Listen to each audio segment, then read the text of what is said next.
health, but also paying attention to our thoughts. But after my father passed away, her personality changed drastically. She became extremely harsh and strict with us.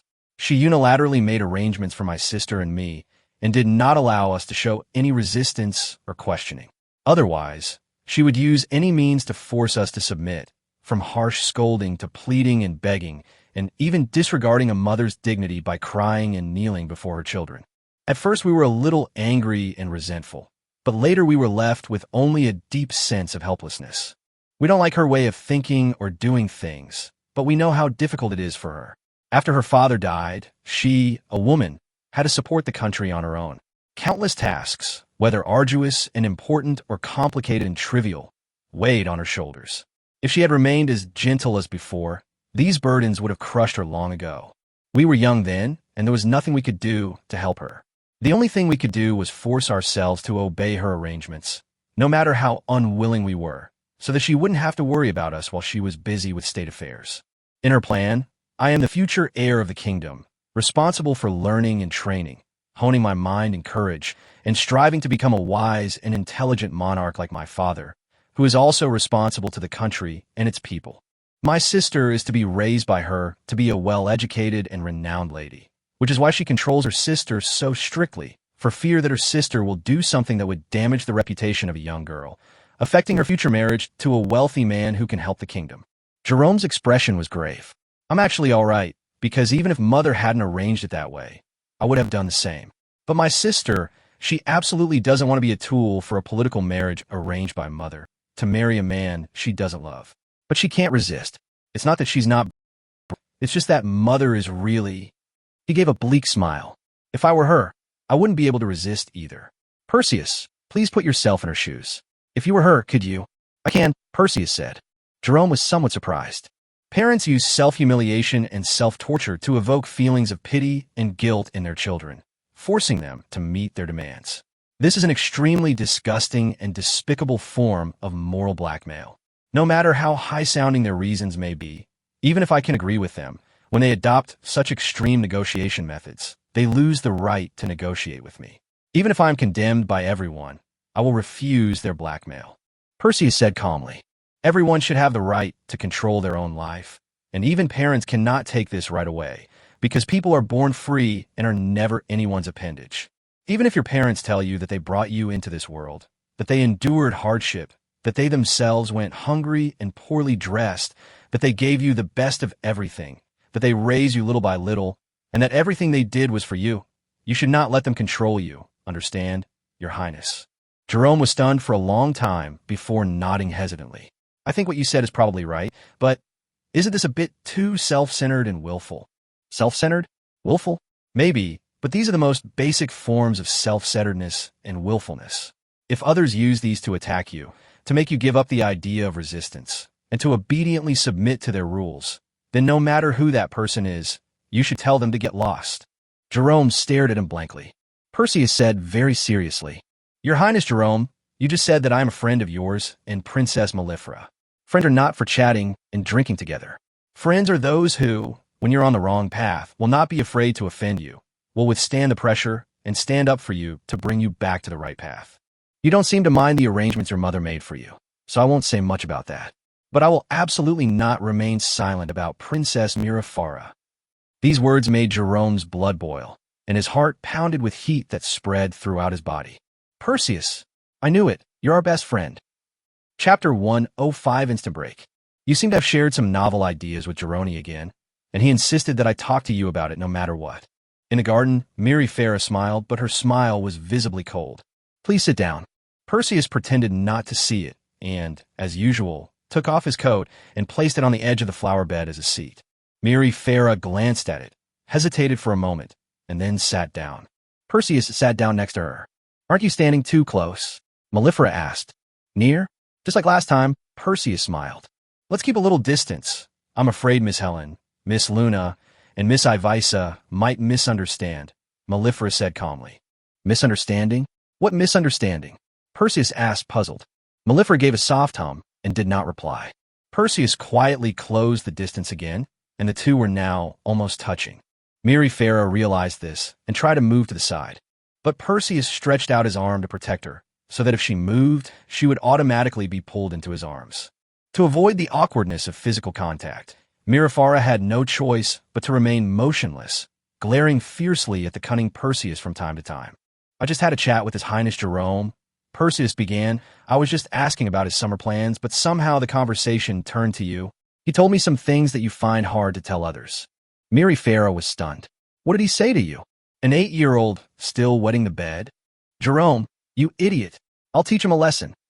Mellifera was furious. As she spoke, she tried to stand up, but Perseus could only put his arm around her shoulder and press her back down. "Please calm down. I was just joking. He didn't say anything like that to me." "How did you know that?" Mellifera frowned. "Because he had read the original work." Perseus said calmly. "Your Highness Mirafara, I have already forgotten all about our conversation just now, so please don't take it to heart anymore." Mirafara quickly realized what was happening, blushed, gave a soft and fell silent. After a while, once the awkward atmosphere had eased, Perseus subtly withdrew his hand from Mellifera's shoulder. Only then did Mellifera realize that he had been holding her the whole time. As a lady, she should have been angry, and she also really wanted to be angry. But after trying for a long time, she just couldn't bring herself to get angry. "Actually, what His Highness Jerome told me was how your mother treated you," Perseus said cautiously. Mellifera's slightly shy expression vanished instantly, leaving her expressionless.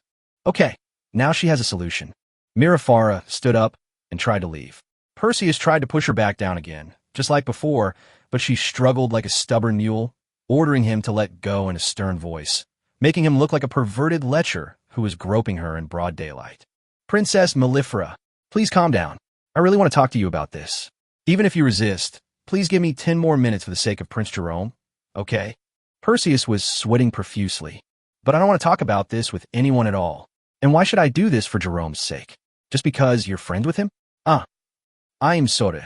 I misspoke," Perseus quickly said. Mirafara looked at him coldly. "For my sake, because we're friends." Mellifera stopped struggling. Perseus tried to let her go, but she sat back down on her own. "Call. Thank God. First of all, I apologize for my previous estrangement from you," Perseus said. "I'm sorry I deliberately ignored you." "It's nothing. I understand you," Mirafara said calmly. "You are responsible for selecting a wife for your empire's crown prince, while I am a foreign princess. It is only right that we avoid suspicion. That's not how it works." "What is it?" Mellifera frowned impatiently. She was clearly saying one thing and meaning another. She was obviously unhappy about it. She didn't want to do this, but several times before she had mustered up the courage to greet Perseus, only to be ignored each time. No matter how good-tempered a person is, they will get a little upset if they repeatedly experience this kind of cold shoulder, even if he has a reason for having to do it. Moreover, did he think it was easy for her to muster the courage? Did he ever consider how much inner struggle, how many emotional ups and downs he went through, and how many indescribable, complex feelings he was involved in during that time? They actually thought they could just treat her like Luna's silly little dog as soon as she arrived at the academy, which made her so angry she wanted to laugh. Doesn't she deserve to be treated with more respect? And now they're making excuses again. She was curious to hear what new tricks this guy could come up with. "Your Highness Mirafara," Perseus said, "the reason I distanced myself from you during my work was not to avoid suspicion or protect myself, but because I did not want you to be included in my list of potential brides." Mirafara was taken aback. Then her face turned bright red. What do you mean by that?" she asked in a very soft but urgent voice. "Do you not want her to be included in the list of concubines? Could the meaning be any clearer? I just don't want her to marry Andre, even if it's just a possibility that she might marry Andre. He looks so reserved and shy right now. Could it be?" "Well, Sai, it was just because of some silly little thoughts. I don't want to say too much, but I believe your Highness Mirafara can understand me, right?" Perseus scratched his head and looked in another direction. Mellifera lowered her head shyly. She never expected it to be like this. It sounded perfectly reasonable, and, of course, she could understand it. She should have pressed for details to get an undeniable affirmation. But given her thick skin, it was already quite an achievement that she didn't run away at all upon hearing this. She couldn't bring herself to ask any more questions. There was no intention to question it. Perseus had anticipated this. Therefore, his position in Mirafara's heart was saved from danger. Of course, this doesn't count as lying. He really liked Mellifera and didn't want her to marry another man. not even wanting to think about that possibility. Isn't that so? In an instant, all the estrangement Mirafara felt towards Perseus vanished. They were back to how they were on that day.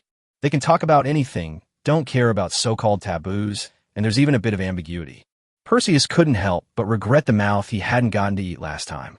That was an angel's kiss. If given the chance this time, he would not hesitate no matter what. As the saying goes, the mouth is empty if you don't actually eat it. My gaze drifted to Mirafara's shy profile. Her earlobes were a vibrant, luscious red, and I couldn't even imagine how delicious those two rosy lips must be. Chapter 106 Marriage Partner. Perseus, what are you looking at? Mellifera asked. He's getting too absorbed in his reading again. I wonder if I couldn't help but drool this time. Your lips look delicious, Perseus said, stunned. He entered a very common state of low intelligence, his mind filled with nothing but the animalistic instinct for reproduction. In short, he's obsessed with women. He didn't need to suppress himself to this extent at all, but unfortunately, the other party was an angel. No man could refuse to have an angel conceive his child. That's a rather offensive statement. Upon hearing this, Mellifera felt her blood boil, and blood rushed to her face. As a well-mannered lady, when she heard someone say such vulgar things to her, she had no choice but to slap that person hard across the face and then cover her face and weep. But amidst her overwhelming shame and anger, a glimmer of hope unexpectedly arose in her heart. Excited? This was a completely unfamiliar feeling to her, making her extremely nervous and deeply ashamed of herself. Yet she could not deny the pleasure that arose at the same time. Really? Would you like to try some? Mellifera smiled and winked. Therefore, she blurted out outrageous words that completely violated ladylike conduct and were as vulgar and frivolous as those of a prostitute. Mirafara was startled by what she had just said, and her heart pounded. What nearly made her heart explode was that the man opposite her seemed to be actively responding to her shameless invitation, his face rapidly approaching, his deep, masculine aura wafting towards her. Like a little rabbit caught in a hunter's trap, Mellifera knew the outcome was inevitable and closed her eyes in despair. And opened it again. Perseus's face was almost touching hers, but there was less than a centimeter between them. Perseus came to a complete stop, a near-limit braking maneuver. When his reason returned completely, he forced himself back to his original position, keeping a considerable distance from Mirafara. Mellifera breathed a sigh of relief. She was completely unprepared for such intimacy. If the other person had kissed her without warning, she would have been mortified. But somehow, she also felt a very subtle sense of disappointment. She couldn't help but think that her mental fortitude wasn't actually that bad. Was it? What's the big deal about kissing? She should be able to handle it. I apologize, Your Highness Mirafara. I was rude just now, Perseus said calmly. In nothing, Mellifera smiled sheepishly. I was wrong too. I shouldn't have joked around and teased you. That was close. Yes, that was really close. Just then, the school bell rang. However, neither of them made any move to get up, and they remained sitting quietly together. Tell me what you think of what Jerome told you, and what you want to say to me, Mellifera said softly. I object. That's my opinion.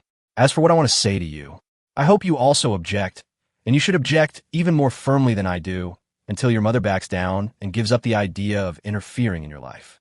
If that's all you wanted to say, then you don't have to say anything more, Mellifera said. What? Perseus asked. His Highness Jerome told me that you don't like the kind of life your mother has arranged for you. So of course you should object. Yes, I don't like it. That's true. But what can I do if I don't like it? As the princess of the kingdom of Infaro, it is my duty to fight for the interests of the country and its people.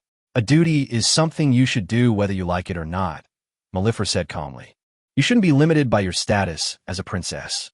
You should think about and decide your own life as a person without any ties. Such nice words are easy to say, but they are meaningless, Mellifera said with a wry smile. How can you expect me not to be limited by my status as a princess? I was born a princess.